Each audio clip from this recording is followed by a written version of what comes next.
Assalamualaikum warahmatullahi wabarakatuh. Halo semuanya, perkenalkan saya Nur Asyifa Supari Salam dengan NIM 340-322-0030. Dan saya Mimah Siti Nurhalimah dengan NIM 340-322-0019. Dan saya Syafira Fauzia Sprianti dengan NIM 340-322-0018. Kami dari kelompok 3. Di video kali ini kita akan menjelaskan mengenai materi tentang siklus penggajian. Selamat Menyaksikan! pengertian dan pentingnya siklus penggajian. Pertama-tama, mari kita pahami dulu apa itu siklus penggajian. Siklus penggajian atau payroll cycle adalah serangkaian aktivitas rutin dan sistematis yang dilakukan oleh perusahaan untuk menghitung, mencatat, dan mendistribusikan gaji karyawan.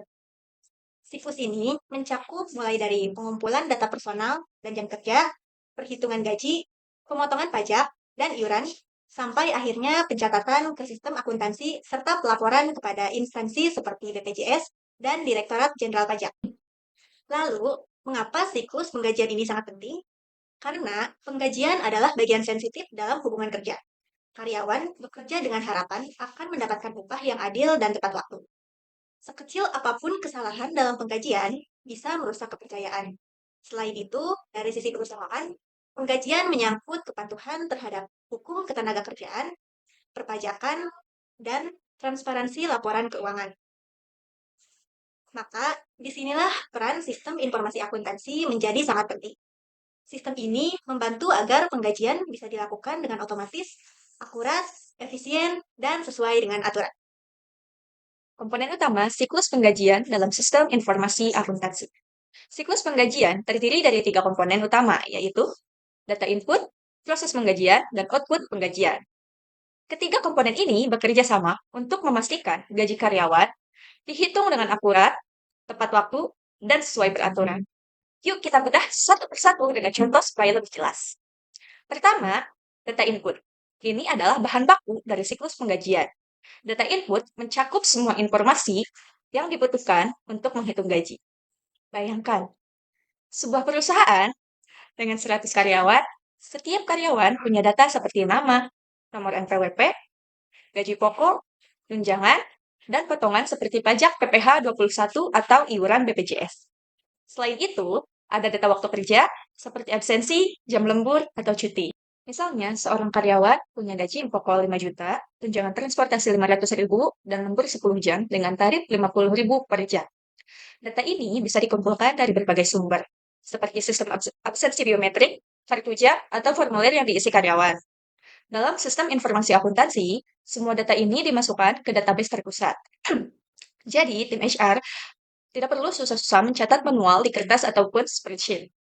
Data yang lengkap dan akurat di tahap ini sangat penting karena jika dapat kesalahan input, hasil perhitungan gaji akan kacau. Kedua, proses penggajian. Ini adalah tahap memasak data dari menjadi gaji yang siap dibayarkan. Di sini, sistem informasi akuntansi bekerja seperti chef handal yang menghitung semua komponen gaji dengan cepat dan tepat. Prosesnya melibatkan perhitungan gaji pokok, menambahkan tunjangan, lalu mengurangi potongan. Contoh gaji pokoknya adalah 55 juta rupiah, ditambah tunjangan 500.000 dan upah lembur 10 jam dikali 50.000. Jadi 500.000. Lalu sistem memotong pajak PPh 21 sebesar 200.000 dan iuran BPJS 150.000. Sehingga gaji bersihnya adalah 5,65 juta. Semua perhitungan ini dilakukan otomatis oleh software seperti SAP, Oracle, atau aplikasi lokal seperti Accurate atau Zahir. Selain itu, sistem juga melakukan validasi untuk memastikan tidak ada kesalahan. Misalnya, mendeteksi jika data lembur melebihi batas wajar, proses ini tidak hanya cepat, tetapi juga mengurangi risiko human error yang sering terjadi jika dihitung manual. Yang ketiga, ada output penggajian. Ini adalah hidangan yang dihasilkan dari proses tadi, alias hasil akhir yang bisa dilihat dan digunakan. Output utama adalah slip gaji yang diberikan ke karyawan, menunjukkan rincian gaji pokok, tunjangan, potongan, dan gaji bersih. Misalnya, gaji akan mencantumkan semua detail dalam format yang jelas dan mudah dipahami. Selain itu, sistem juga menghasilkan laporan akuntansi seperti jurnal penggajian, yang mencatat beban gaji sebagai debit dan kas atau utang pajak sebagai kredit. Contohnya, untuk gaji, jurnalnya bisa mencatat beban gaji 6,15 juta dan utang pajak 200.000. Output lainnya adalah laporan untuk kepatuhan seperti laporan pajak PPh 21 atau iuran BPJS yang harus disetor ke pemerintah. Sistem informasi akuntansi juga memungkinkan transfer gaji langsung ke rekening karyawan melalui integrasi dengan bank. Jadi, karyawan bisa langsung cek saldo di ATM tanpa menunggu lama. Semua output ini disimpan secara digital. Jadi, perusahaan mempunyai jejak audit yang rapi dan mudah diakses. Ketiga komponen ini, data input, proses penggajian, dan output penggajian, adalah tulang punggung siklus penggajian. Dengan sistem informasi akuntansi, semua tahap ini jadi lebih terorganisir, efisien, dan bebas dari kesalahan. Langkah-langkah sistem penggajian. Proses penggajian bukan sekedar pembayaran upah kepada karyawan, melainkan rangkaian kegiatan administratif keuangan dan akuntansi yang terintegrasi secara sistematis. Dalam sistem informasi akuntansi, siklus penggajian terdiri atas 6 langkah, yaitu data karyawan, data waktu kerja dan kehadiran, perhitungan gaji, distribusi pembayaran, pencatatan akuntansi, serta pelaporan pajak dan jaminan sosial.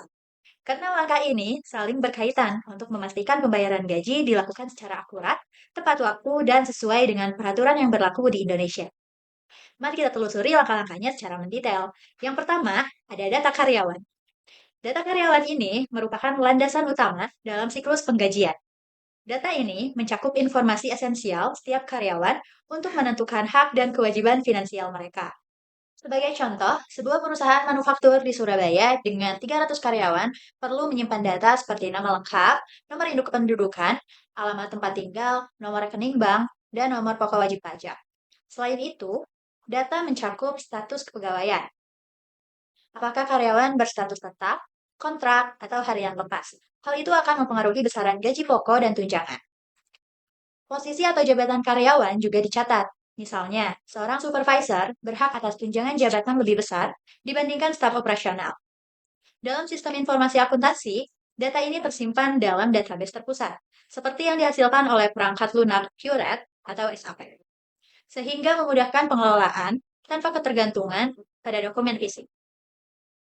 Keakuratan data karyawan sangat krusial karena kesalahan pada tahap ini dapat mengganggu seluruh proses penggajian. Yang kedua, data waktu kerja dan kehadiran.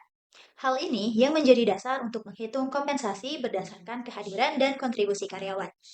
Data ini sangat penting, terutama untuk karyawan dengan sistem upah harian, shift, atau sering bekerja lembur. Dalam sistem informasi akuntansi, data waktu kerja otomatis tersinkronisasi dengan modul penggajian, sehingga mengurangi risiko kesalahan input manual. Ketepatan data ini sangat penting untuk mencegah pembayaran berlebih atau kurang, yang dapat menimbulkan ketidakpuasan karyawan atau kerugian finansial bagi perusahaan. Yang ketiga ada perhitungan gaji, tahap di mana semua data diolah untuk menghasilkan gaji kotor atau bruto dan gaji bersih, netto. Tahap ini membutuhkan ketelitian tinggi agar sesuai dengan peraturan ketenagakerjaan dan perpajakan. Gaji kotor dihitung dari gaji pokok, tunjangan tetap, tunjangan tidak tetap, upah lembur, dan bonus kinerja. Dalam sistem informasi akuntansi, perhitungan ini dilakukan secara otomatis oleh perangkat lunak. Contohnya seperti Zahir atau Oracle, yang sudah dilengkapi dengan rumus sesuai peraturan, termasuk tarif PPh 21 dan batas maksimal lembur berdasarkan Undang-Undang Ketenagakerjaan. Sistem juga memvalidasi data untuk mendeteksi anomali seperti lembur yang tidak wajar, sehingga meminimalkan risiko kesalahan. Yang keempat, ada distribusi pembayaran, yaitu proses penyaluran gaji ke karyawan dan penyediaan bukti pembayaran. Di era digital, sebagian besar perusahaan di Indonesia telah menggunakan sistem transfer bank secara massal melalui kerjasama dengan bank, seperti BNI, Mandiri, atau BCA. Selain itu, perusahaan menyediakan slip gaji, baik dalam bentuk cetak maupun elektronik. Slip gaji ini bukan hanya bukti pembayaran, tetapi juga dokumen penting bagi karyawan untuk keperluan seperti pengajuan kredit bank atau pelaporan pajak tahunan. Dalam sistem informasi akuntansi, distribusi pembayaran terintegrasi dengan sistem perbankan, sehingga memastikan efisiensi dan ketepatan waktu. Tujuan utama komponen ini adalah menjaga transparansi dan kepuasan karyawan, sekaligus memenuhi kebutuhan administratif. Yang kelima ada pencatatan akuntansi. Ini merupakan tahapan untuk mencatat semua transaksi penggajian dalam sistem akuntansi perusahaan. Pencatatan ini penting untuk mendokumentasikan beban keuangan dan kewajiban perusahaan secara akurat. Dalam sistem informasi akuntansi, jurnal umum dibuat secara otomatis. Sebagai contoh, untuk gaji karyawan, jurnalnya adalah sebagai berikut. Contohnya, division debit itu ada beban gaji sebesar 6.750 dan bagian kreditnya itu ada kas senilai 6.200, utang pajak PPh 21.200.000 dan utang BPJS sebesar 250.000. Dan yang terakhir itu ada utang koperasi sejumlah 100.000. Jurnal ini mencerminkan beban gaji sebagai biaya operasional sekaligus mencatat kewajiban seperti pajak dan iuran BPJS yang harus disetor. Pencatatan ini esensial untuk menyusun laporan keuangan, memenuhi kebutuhan audit, dan memastikan kepatuhan terhadap standar akuntansi. Dan yang terakhir itu ada pelaporan pajak dan jaminan sosial. Hal ini yang memastikan perusahaan mematuhi peraturan hukum terkait penggajian. Di Indonesia, perusahaan wajib memotong pajak penghasilan atau PPh 21 dari gaji karyawan dan menyetorkannya ke Direktorat Jenderal Pajak melalui formulir SPT masa PPh 21. Sistem informasi akuntansi mempermudah proses ini dengan menghasilkan laporan otomatis seperti rekapitulasi PPh 21 atau daftar iuran BPJS untuk semua karyawan.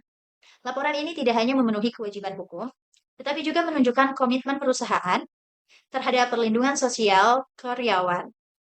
Dengan demikian, komponen ini menutup siklus penggajian dengan memastikan semua pihak, seperti karyawan perusahaan dan pemerintah, terlayani dengan baik.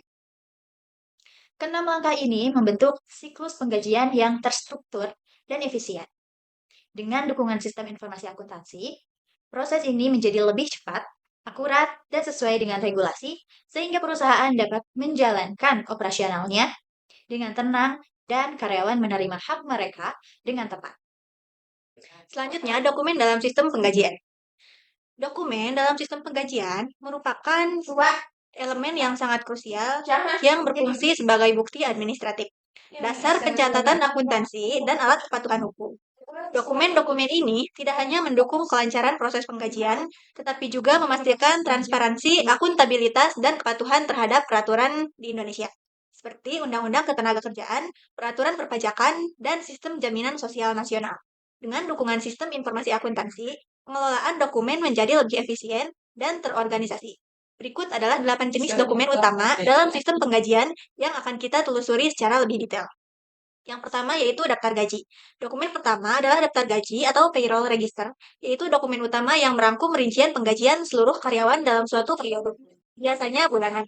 Dokumen ini mencakup informasi seperti nama karyawan, NIK, jabatan, divisi, gaji pokok, tunjangan, potongan, serta gaji bersih yang akan dibayarkan. Fungsi utama dokumen ini adalah sebagai dasar pelaksanaan pembayaran, bukti pengeluaran perusahaan, dan sumber data untuk laporan keuangan. Daftar gaji juga menjadi referensi penting saat audit internal atau eksternal untuk memverifikasi beban penggajian perusahaan. Yang kedua yaitu slip gaji. Merupakan laporan individual yang diberikan kepada setiap karyawan untuk menjelaskan rincian pembayaran gaji mereka dalam satu periode. Slip gaji mencakup informasi seperti nama karyawan, NIK, periode penggajian, gaji pokok, tunjangan, potongan, dan gaji bersih yang diterima. Dalam sistem informasi akuntansi, slip gaji dapat dihasilkan secara elektronik dan dikirim melalui email atau aplikasi, meningkatkan efisiensi dan mengurangi penggunaan kertas. Fungsinya adalah memberikan transparansi kepada karyawan, memungkinkan mereka memahami komponen gaji mereka. Selain itu, slip gaji merupakan dokumen penting untuk keperluan eksternal, seperti pengajuan kredit bank, KPR, atau pelaporan pajak tahunan karyawan. Yang ketiga yaitu rekap absensi atau timesheet. Dokumen ketiga merupakan data yang digunakan untuk mencatat kehadiran dan waktu kerja karyawan sebagai dasar perhitungan gaji. Dokumen ini sangatlah penting, terutama untuk karyawan dengan sistem upah harian. Rekap absensi mencakup hari dan tanggal kerja, jam masuk dan keluar, jumlah jam lembur, serta status kehadiran seperti izin, cuti, ataupun sakit. Data ini biasanya diambil dari sistem biometrik, kartu jam, atau aplikasi absensi digital seperti SIPP Online. Dalam sistem informasi akuntansi, data absensi otomatis tersinkronisasi dengan hasil penggajian, mengurangi risiko kesalahan input manual. Dokumen ini berfungsi sebagai dasar perhitungan tunjangan kehadiran dan lembur, alat kontrol kedisiplinan karyawan, serta bahan evaluasi untuk perencanaan tenaga kerja. Yang keempat merupakan surat keputusan. Dokumen keempat merupakan SK yang terkait kompensasi, yaitu dokumen resmi yang menetapkan atau mengubah komponen penggajian seseorang atau sekelompok karyawan. SK ini mencakup keputusan seperti kenaikan gaji, pemberian tunjangan khusus, pemberian bonus, mutasi jabatan yang memengaruhi gaji, atau bahkan pemotongan gaji akibat sanksi disiplin. SK ini ditandatangani oleh pihak berwenang seperti direktur atau manajer dan dicatat dalam sistem informasi akuntansi untuk memperbarui data penggajian. Fungsinya adalah memberikan otorisasi resmi atas perubahan kompensasi, memperkuat legalitas keputusan, dan mencegah potensi sengketa hubungan industrial. SK ini juga menjadi rujukan hukum jika terjadi perselisihan terkait penggajian. Yang kelima yaitu bukti transfer gaji. Merupakan bukti yang menunjukkan bahwa gaji telah disalurkan ke rekening karyawan. Dokumen ini biasanya berupa rekening koran perusahaan, laporan transaksi bank payroll, atau laporan dari sistem payroll elektronik. Dalam sistem informasi akuntansi, bukti transfer terintegrasi dengan modul keuangan, memastikan kesesuaian antara data penggajian dan transaksi bank. Fungsinya adalah sebagai bukti hukum pembayaran gaji, dokumen pendukung untuk audit kas atau bank, dan verifikasi bahwa pembayaran telah dilakukan sesuai daftar gaji. Yang keenam yaitu bukti pemotongan pajak penghasilan pasal 21. Merupakan formulir resmi dari Direktorat Jenderal Pajak yang mencatat jumlah pajak penghasilan yang dipotong dari gaji karyawan dalam 1 tahun. Formulir ini mencakup identitas pemberi kerja dan karyawan, jumlah penghasilan bruto, potongan seperti biaya jabatan atau iuran pensiun, serta pajak yang telah disetor. Dalam sistem informasi akuntansi, formulir ini dihasilkan otomatis berdasarkan data penggajian bulanan. Fungsinya adalah sebagai dokumen wajib untuk pelaporan SPT tahunan karyawan, bukti kepatuhan perusahaan terhadap kewajiban perpajakan, dan bahan audit pajak. Dokumen ini sangat penting bagi karyawan untuk keperluan pajak pribadi dan bagi perusahaan untuk menghindari sanksi pajak. Yang ketujuh yaitu laporan pembayaran BPJS Kesehatan dan Ketenagakerjaan. Dokumen ini merupakan dokumen yang mencatat pemotongan dan penyotoran iuran jaminan sosial sesuai peraturan. Dokumen ini berupa bukti setoran bulanan, rekap iuran karyawan dan pemberi kerja, atau laporan elektronik dari sistem seperti eDabu atau SIP online. Yang terakhir yaitu dokumen pendukung lainnya. Terdapat dokumen pendukung lainnya yang melengkapi siklus seperti formulir permintaan dan persetujuan lembur, formulir cuti yang telah disetujui, surat perjanjian utang karyawan untuk pinjaman internal, serta catatan rekonsiliasi dari audit internal. Misalnya, formulir lembur mencatat persetujuan manajer untuk 10 jam lembur. Sementara, surat utang mencatat cicilan sebesar 100.000 per bulan untuk pinjaman koperasi. Dokumen-dokumen ini dicatat dalam sistem informasi akuntansi untuk mendukung transparansi dan akuntabilitas. Fungsinya adalah melengkapi dokumentasi penggajian, memastikan semua aspek administratif terpenuhi, dan mendukung proses audit. Jadi, kesimpulannya, dokumen-dokumen dalam sistem penggajian, daftar gaji, slip gaji, rekap absensi, SK, bukti transfer, bukti pemotongan pajak penghasilan 21, laporan BPJS, dan dokumen pendukung merupakan pilar penting untuk menjaga kelancaran, transparansi, dan kepatuhan dalam penggajian. Dengan sistem informasi akuntansi, pengelolaan dokumen menjadi lebih efisien, akurat, dan aman, mengurangi risiko kesalahan, sengketa hukum, atau sanksi dari otoritas seperti pajak dan BPJS. Dokumen-dokumen ini tidak hanya mendukung operasional perusahaan, tapi juga memastikan hak karyawan terpenuhi dengan baik. Peran sistem informasi akuntansi dalam penggajian. Nah, teman-teman, sekarang kita masuk ke bagian yang super penting, yaitu peran sistem informasi akuntansi dalam penggajian.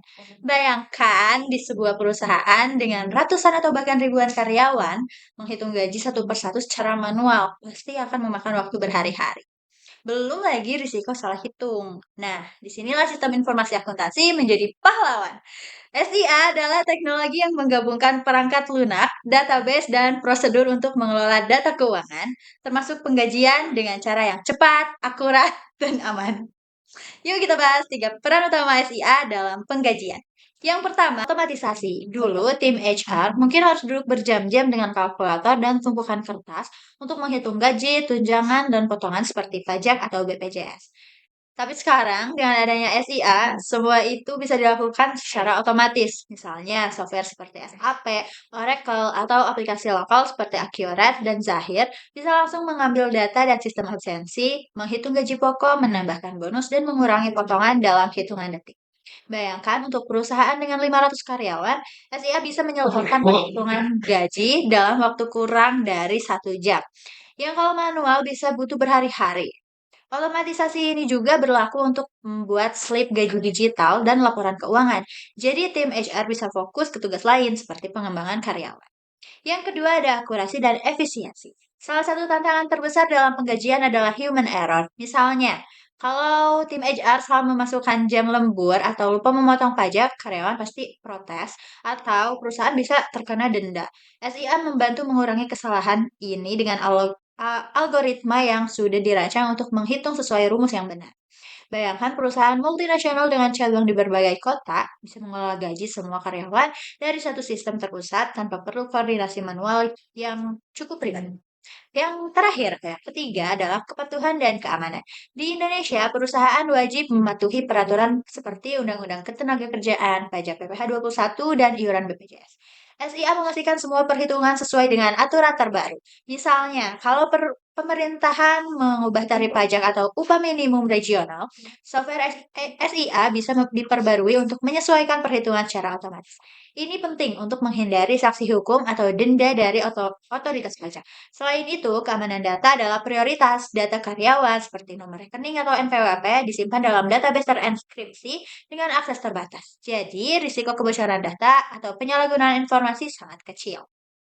Jadi intinya, SIA bukan cuma alat untuk menghitung gaji, tapi juga partner strategis yang membantu perusahaan mengelola penggajian dengan lebih mudah, akurat, dan aman. Dengan SIA, proses penggajian enggak lagi jadi mimpi buruk melainkan pekerjaan yang efisien dan terpercaya. Tantangan dan solusi dalam sistem penggajian. Meskipun sistem informasi akuntansi bikin penggajian jadi lebih mudah, bukan berarti semuanya selalu mulus. Ada beberapa tantangan yang sering dihadapi perusahaan, apalagi kalau mereka punya banyak karyawan atau operasi di beberapa lokasi. Tetapi, tenang saja, setiap tantangan pasti ada solusinya. Yuk kita bahas 3 tantangan utama dalam siklus penggajian dan cara mengatasinya. Yaitu kesalahan input data, perubahan peraturan, dan masalah integrasi sistem. Tantangan yang pertama adalah kesalahan input data. Bayangkan, sebuah perusahaan retail dengan 200 karyawan sedang memproses gaji. Tiba-tiba, ada data lembur yang salah diinput. Misalnya, karyawan dicatat lembur 10 jam, padahal hanya 5 jam. Akibatnya, gaji jadi salah hitung, karyawan protes, dan tim HR harus revisi manual yang memakan waktu. Kesalahan ini dapat terjadi karena human error, misalnya saat memasukkan data absensi dari kartu jam ke sistem, atau karena kurangnya validasi data. Di perusahaan kecil, mungkin cuma bikin sedikit repot, tetapi di perusahaan besar, satu kesalahan kecil dapat berdampak besar, seperti ketidakpuasan karyawan atau bahkan masalah hukum. Solusi untuk kesalahan input data yang pertama, lakukan pelatihan rutin untuk tim HR agar mereka paham cara menggunakan sistem informasi akuntansi dengan benar. Misalnya, pelatihan tentang cara memeriksa data absensi sebelum diproses. Kedua, gunakan fitur validasi otomatis di software penggajian seperti SAP atau Akurat yang bisa mendeteksi anomali, misalnya jam lembur yang tidak wajar. Ketiga, lakukan audit data secara berkala. Misalnya, setiap bulan, tim HR memeriksa sampel data untuk memastikan semuanya akurat. Dengan langkah-langkah ini, risiko kesalahan bisa diminimalkan dan proses penggajian tetap lancar. Tantangan yang kedua adalah perubahan peraturan. Di Indonesia, peraturan tentang penggajian sering berubah, seperti tarif pajak PPh 21, iuran BPJS, atau upah minimum regional atau UMR. Misalnya, kalau pemerintah tiba-tiba menaikkan tarif BPJS ketenagakerjaan, perusahaan harus segera menyesuaikan perhitungan gaji. Kalau tidak, mereka bisa kena denda dari otoritas pajak atau BPJS. Tantangan ini semakin rumit jikalau perusahaan masih memakai sistem manual atau software yang ketinggalan zaman, karena butuh waktu lama untuk memperbarui perhitungan sesuai aturan baru. Solusi untuk perubahan peraturan yang pertama adalah pastikan software SIA selalu diperbarui ke versi terbaru. Banyak software seperti Zahir atau Myop menyediakan update otomatis untuk menyesuaikan dengan peraturan pajak atau ketenagakerjaan yang baru. Yang kedua, perusahaan bisa menunjuk staf khusus atau konsultan untuk memantau perubahan peraturan, seperti mengikuti pengumuman dari Direktorat Jenderal Pajak atau Kementerian Ketenagakerjaan. Ketiga, buat prosedur internal untuk mengecek kepatuhan setiap kali ada perubahan aturan. Misalnya, dengan simulasi perhitungan gaji menggunakan aturan baru sebelum diterapkan. Dengan cara ini, perusahaan tetap compliant dan terhindar dari sanksi. Tantangan yang terakhir atau yang ketiga, masalah integrasi sistem. Banyak perusahaan menggunakan beberapa sistem, misalnya satu untuk absensi, satu untuk penggajian, dan satu lagi untuk akuntansi. Jika sistem-sistem ini tidak terintegrasi dengan baik, datanya bisa tidak sinkron. Contohnya, data absensi dari mesin biometrik tidak otomatis masuk ke software penggajian. Jadi, tim HR harus memasukkan data secara manual ini rawan error dan buang waktu. Di perusahaan besar, seperti manufaktur dan banyak cabang, masalah ini bisa bikin proses penggajian terhambat. Solusi untuk masalah integrasi yang pertama yaitu pilih software SIA yang mendukung integrasi penuh, seperti SAP atau Oracle, yang bisa menghubungkan modul absensi, penggajian, dan akuntansi dalam satu platform. Kedua, kalau perusahaan pakai sistem berbeda, gunakan API atau middleware untuk menyinkronkan data antar sistem. Misalnya, data absensi dari mesin biometrik bisa langsung terhubung ke software penggajian. Yang ketiga, lakukan uji coba integrasi secara rutin untuk memastikan semua sistem bekerja dengan baik. Dengan integrasi yang kuat, data mengalir mulus, dan proses penggajian jadi lebih cepat. Jadi, meskipun ada tantangan seperti kesalahan input data, perubahan peraturan, dan masalah integrasi sistem, semua bisa diatasi dengan pelatihan, pembaruan software, dan prosedur yang tepat. Dengan solusi ini, siklus penggajian tidak hanya efisien, tetapi juga bikin karyawan senang dan perusahaan tetap patuh pada aturan. Baik teman-teman, sekian video penjelasan dari kami. Mohon maaf apabila terdapat banyak kesalahan. Jangan lupa like, komen, dan subscribe. Assalamualaikum warahmatullahi wabarakatuh.